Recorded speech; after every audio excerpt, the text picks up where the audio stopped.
Good morning, guys. It is a beautiful, brisk Saturday morning in February in Pennsylvania. We have snow outside. It just keeps snowing and snowing and snowing. And what builds your motivation with snow? Working on your car. So I'm not motivated to work on the car today, is what I'm getting at.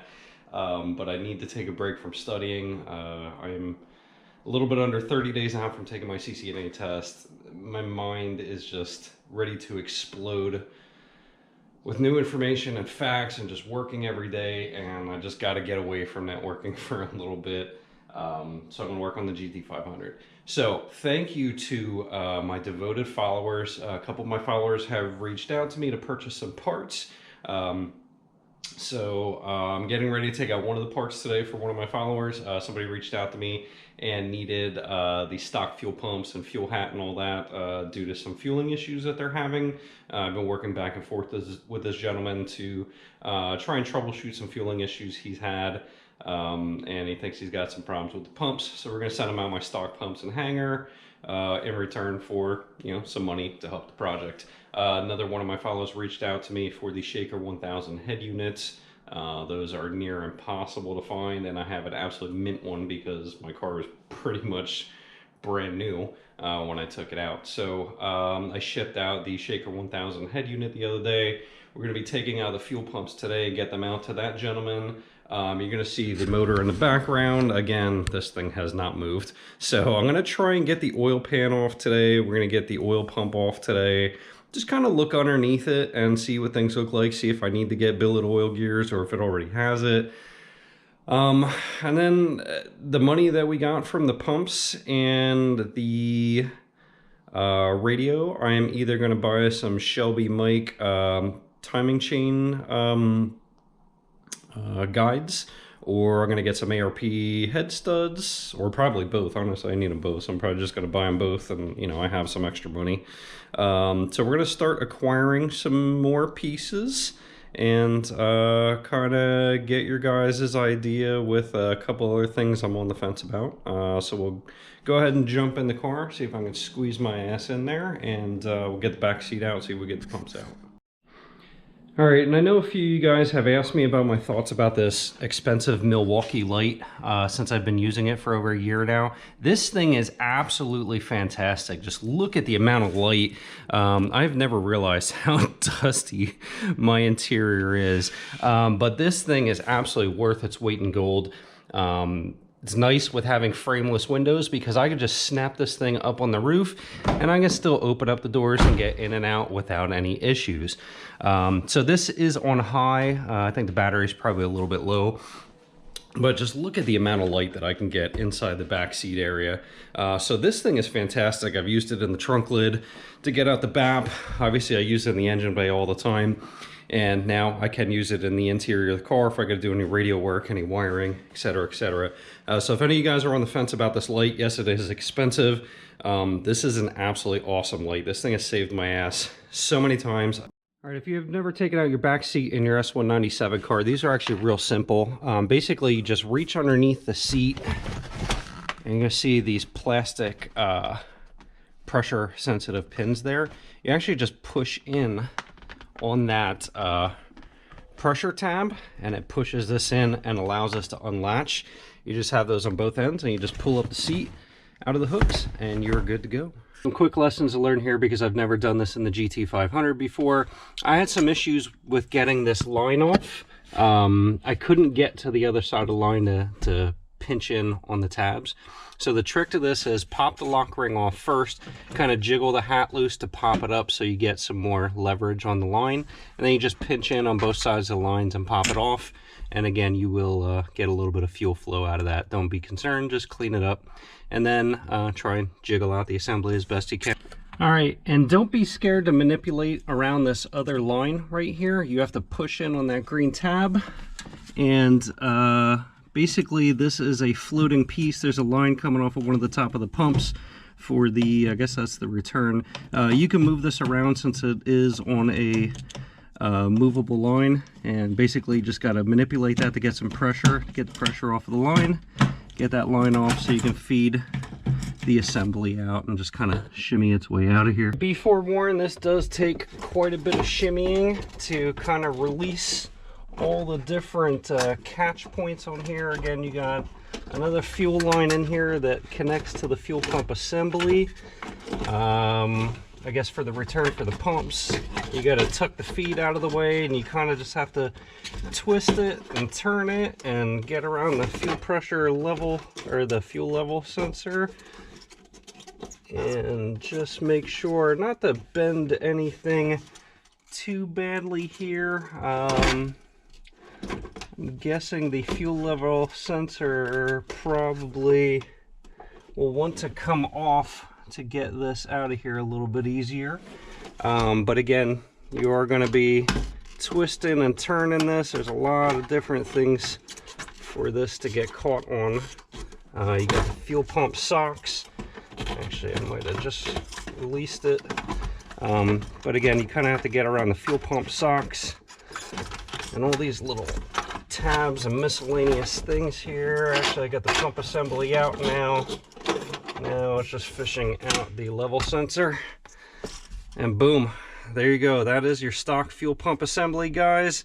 Again, I have made, you know, almost 750 wheel on these stock pumps with a booster pump, so don't underestimate what your stock pumps can do on these things, guys. I usually tell people, don't fuck with upgrading your pumps unless you're going with the 85. These stock pumps are plenty. I've seen issues going, guys going with 340s and 300s and 400s in these tanks, and the problem is the lines can't handle that kind of throughput, or the line, because this is a return-less system. The lines on these things are super small, and I'll show you that in a minute if I can feed out this line a little bit to show you, but the lines are just too small to handle that kind of fuel flow. But I did look up what the fuel flow is on these stock pumps. I want to say it's stock voltage. These things are 189 liter per hour each. Together, they end up being a little bit under 300 liter per hour, maybe 280, something like that. Let me see, 189. I forget I'll look up the numbers. Kenny Bell's site has what these pumps will do together, and then if you overvolt them, these things will do like 630 liter per hour on 17.5 volts. So that's why I say, guys, stick with the booster pump if you're sticking with pump gas. The only reason I'm swapping these out is because I'm going to 85. Otherwise, I was perfectly content with these pumps. All right, so if you guys have ever wondered what is in the bottom of your fuel tank, this is a very low mileage car, and you're gonna see there is a bit of sediment in the bottom of the tank. So there is a reason why you guys have those fuel socks on, to avoid the pumps sucking up any shit. Now you're gonna see I have some kind of plastic buttons or tabs or something like that in the bottom of the tank. Let's see what these things are. All right, so these look like maybe they're spacers or something for the fuel pumps. Fuck, that fuel is cold. It looks like these are spacers or something for the fuel pumps, maybe. That was on the fuel head assembly. Let's go ahead and dry these off. You're gonna see a little bit of paint wiped away there underneath my seat assembly. I did get some fuel on that, and it looks like that shit does wipe off the paint. So I guess because that's not clear coated. Again, you can see a whole bunch of sediment down there. There's something else down there. I guess there's a feed for between the saddles. And you're gonna see here is the return line for the pumps, or maybe that's a feed between the saddles. But you're gonna see here, that is your stock line. You can see mine's kinked. I don't really give a shit. I'm taking it out. But look how small that stock line is. That's just a plastic line. You know, maybe that's a -4 or a -2 line. That is not very big at all. So that's why I say, guys, don't go overkill with these pumps. You can only flow so much through these little lines. We're going to go ahead and get this cleaned up. I'm going to drop something on top of that so nothing gets inside my tank. Okay, so I didn't want to feed in the new fuel pump assembly just because I don't feel like dicking with that today. So I actually just cut off the bottom of a boat antifreeze bottle cap. And it was actually the exact circumference pretty much of the fuel pump assembly. So I kind of just dropped that in place of the hole where the fuel pump assembly was. and just put the plastic cap back on top, and I'm going to put the seat back in and try and minimize on the amount of gas smell in the house. My wife just came out and bitched that the house has a permeating gas smell, so there's only so much I can do about that. I'm working with the gas tank. So, and I'm gonna have to keep it open for a little bit. So I put the cap in place, put everything back on, and put the seat back on. Hopefully that drowns out the gas smell a little bit. And I think we're gonna pop on to pulling out the oil pan next. All right, so we're gonna go to POV view. I got the garage door open. It's like 27 degrees out, and you can see we've just been getting pummeled with snow. But I got the garage door open because I gotta let some of this fuel smell go out. So we're gonna get to the oil pan. We're gonna drop the 12mm bolts all the way around. I'm gonna drop the pan down so that way any residual oil can get caught in there, and then we'll flip the motor over and take a look at things. All right, the oil pan is ready to come down. And there should be no residual oil because this thing's been sitting so long. And if you can see there, we got some shavings in the top of the tank from where the... actually, that's got a little bit more shit in there than what I anticipated. So from where the crank broke, you're going to see some shavings in there. Man, I didn't expect to see that. Man, there is a bunch of shit in the bottom of the pan, so I'm kind of curious of what we're gonna see now. Let's go ahead and get this thing flipped over, see if anything's in the pickup. Again, it's snapped on impact, so it shouldn't have sucked anything up. And there was a lot of coolant left in the water jackets. I thought most of that shit drained out, but this is the first time I think I'm turning the motor over, so we're getting all the residual shit out. And give that a minute to drain. So again, you guys know I had Manley H-beams in this and Manley pistons. And we'll just make sure the rods look good. So here's one of the dilemmas I am at. I don't know if I should put Manley billet steel I-beams in it this time, or if I should just keep the H-beams. So let me know what you guys think.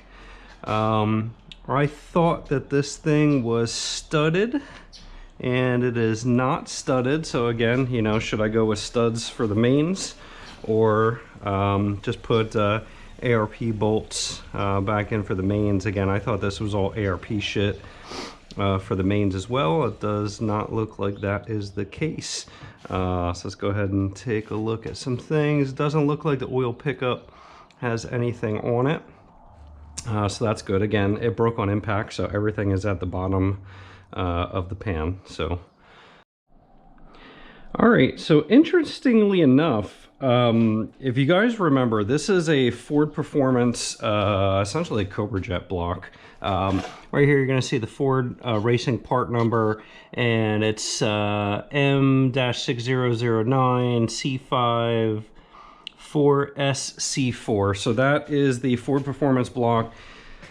A lot of people have said that they don't know what's in these. They thought they were just stock blocks. You know, a lot of people said they were Manley Manley combos, which is partially correct. I'm going to tell you guys 100% for sure now is they are Manley Manley combos. So these are Manley H-beams, and on the back of which piston did I see? Okay, so on the back of that piston, if you can see, there's a Manley part number. It says Manley 57008N. So these are Manley pistons and not Molly pistons. So hopefully that clears things up for guys. Otherwise, I mean, I don't expect to see any issues on the back of the pistons. Because this was not a detonation type issue. This was a crank snappage issue. So again, I did want to clear that up for guys. And again, the crank is going to be the same crank as what we have. It's just an OEM Ford crank. I was a little bit worried about how the cuts were on the new crank. On the for the counterbalances, but it looks like, again, this crank is done the same way, so some of that sloppiness and sloppy edges that you get there, again, that is kind of just what you get with Ford anyway. Again, I think that the assumption was with these things that this was all ARP hardware in the bottom end. It has ARP 2000 bolts in the rods. Other than that, that is the only thing that I see that is labeled with ARP. We've got the oil pickup tube off, and we're going to go ahead and pop off the oil pump. This looks like 3 8mm bolts here. Let's go ahead and break these off. Pump coming off. Let's see what the prognosis is. This would be much easier to do with a vise, but the back of the oil pump housing is T30. And again, having a vise would definitely make this a lot easier, but these are things I don't have. All right, we're going to find out if we found another thing that Bren Speed lied about, and I have a feeling that will be the case, but let's confirm.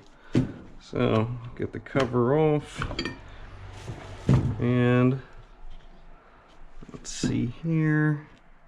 Oh no, they did not lie. These are MMR billet gears. So, all right, actually, there is something that Bren Speed did not lie about. So I'll save us, I think these are a couple $100. So this will save us a couple $100 here on the billet oil gears. So that is nice. I know I've heard some people bitching about these scratching. I think scratching the Ford did actually make a nice provision on the end of the crank to put an adjustable. So we're going to go ahead and rotate the crank a couple times for the first time since this has been broken, and see what the ends of those crank journals look like. See if. All right, let's see what we got. I don't know if I'm going to have enough light to see much, but at least this is going to tell me if there's any other issues I need to worry about with bends and rods or anything like that.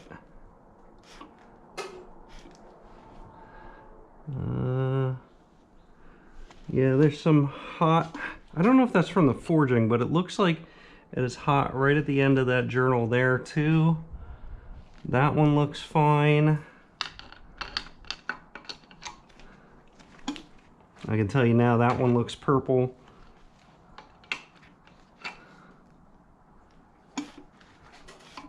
That one's purple.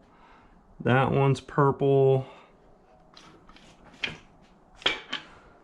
And I think the next two look fine. No, that's hot. That one's hot. That one's not too bad. That one's purple. So guys, I gotta check the other crank and just see if it's part of the forging process, but this kind of has me a little bit curious now. So far from what I'm seeing from the rods, everything looks good with the rods though, so that's good. You know, just for shits and giggles, I may pop out the rods today. I'm at least going to pop this cap and see what the bearing looks like. Alright, so we're going to pop this cap off and see what this thing looks like.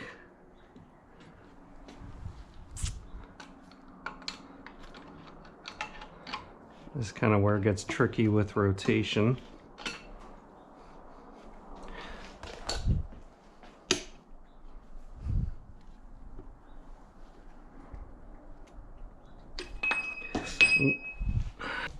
Fuck, did the cap stay on? Okay, the cap stayed on. Yeah, man. All right, we got some wear on the caps. Huh. So yeah, it looks like the coating's wearing off on the caps. I'm assuming that something we probably don't want to be seeing. All right. And the crank journal looks good. All right, piston 1 is out. You're going to see some skirt wear there. I don't think that that's probably terrible, to be honest. But again, we can confirm these are Manley pistons and Manley H-beams. Again, the rest of it doesn't look terrible. I mean, I don't really see any signs of detonation. Now, there is one piston that there were some signs of detonation. I think it was cylinder 4, so we're going to check that one out a little bit closer. Just some sludge in the rings here. But now that we're at it, might as well pop these off and see what everything looks like. Yeah, guys, this bearing looks the same. I was overthinking this. I just think that this is normal wear. I don't see any hot streaks on the rods themselves. And again, no grooving. I think that this is normal, but it does look like it wore away a little bit more there on cylinder 5. But let's get the rest of them apart again. Otherwise, everything looks good. I mean,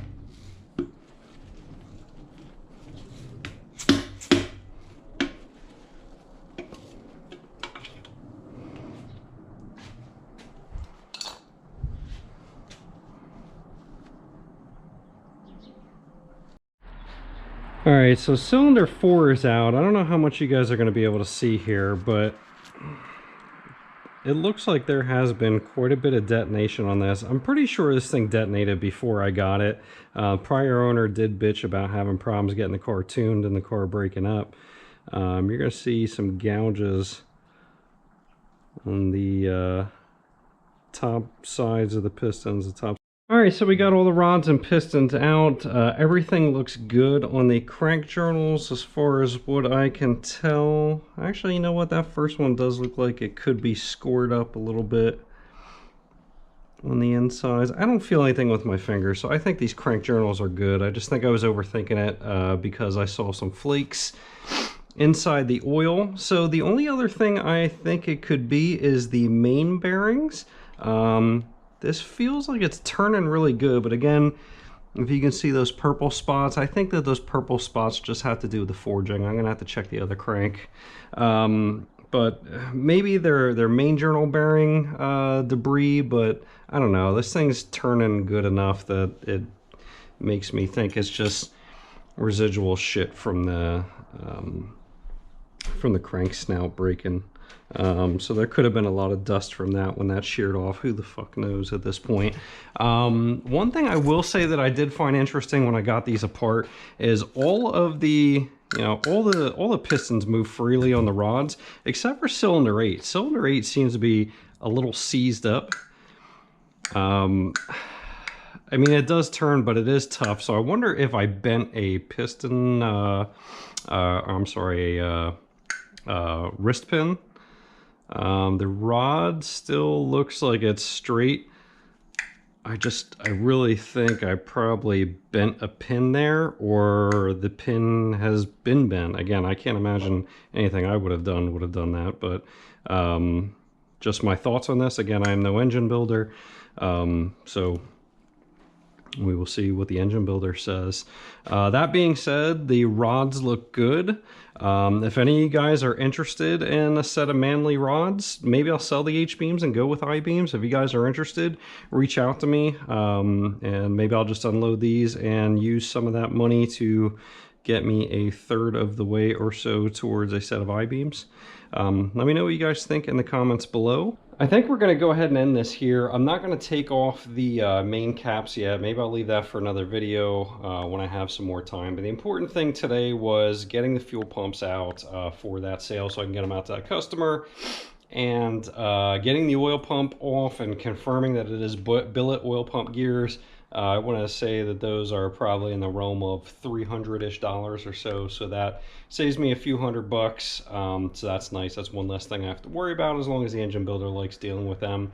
And other than that, just confirming what I already knew. The rods are good. Pistons are going to be trashed. I don't see any other indications of damage in the bottom end. Again, we see that flaking in the oil, but I just think that's a residual dust from when the crank snout broke. So hopefully you guys found this informative. Again, if you're interested in purchasing the H-beams off of me, if you're looking at doing a build and want to save a couple bucks, they're still good. They got ARP 2000 bolts in them. So if you're interested, I'll come up with a price. I got to see what they go for. maybe 500-ish bucks or something. I think they're probably 780 or 800 bucks. Other than that, again, I still have the injector dynamic 725 injector that dropped the price to 635 shipped for those. And we still have the Trinity 2100 shipped with the BPS ported oversized elbow and the BPS 2.39 pulley.